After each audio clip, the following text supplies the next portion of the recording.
And let me tell you another example, and this is a real one.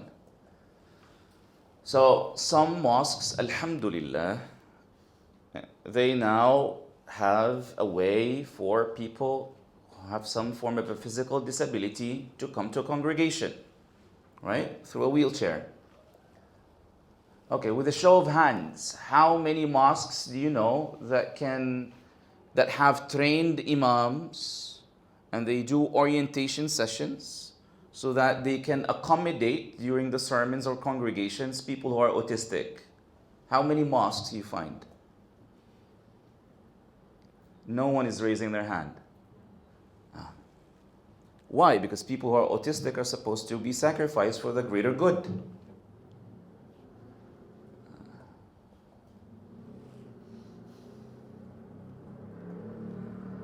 How many imams receive that sort of training, or even keen about receiving that training? How to deal with autistic individuals, right? And the way we deal with that sort of mental challenge is that, look, they are going to paradise anyways. So why does it matter if they come to salah or not?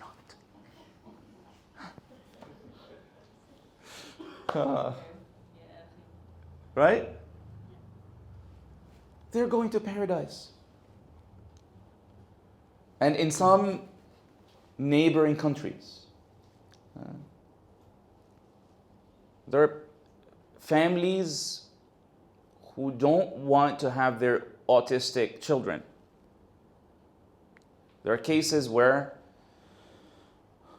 and it could be happening here as well, I don't know, where the parent is jailed, or the parent ran away and they gave the child, and then these Muslim autistic children, they can't find homes, and then the uncle doesn't want to receive them, the aunt doesn't want to receive them, right?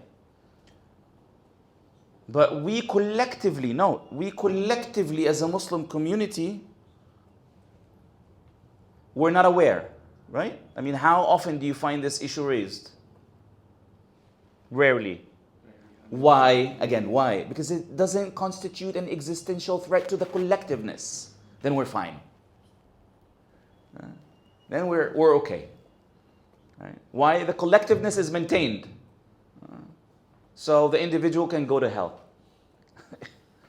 Right? Only when there is some form of an existential threat, then we start asking ourselves a question. Other than that, then we don't really care about the individuals.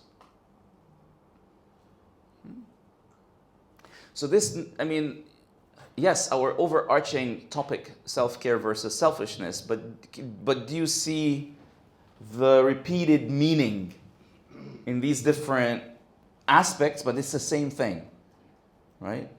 Selfishness versus self-care, and then collectivity versus the individual. And you see it with special needs, you see it with women, you see it with relationship between children and their parents, or just, I mean, children doesn't have to be like 7 or 10 or 8 years old. It can be, 20-something, 30-something, 30+ years old. He's still a child of his parent. Where the individual has to be sacrificed.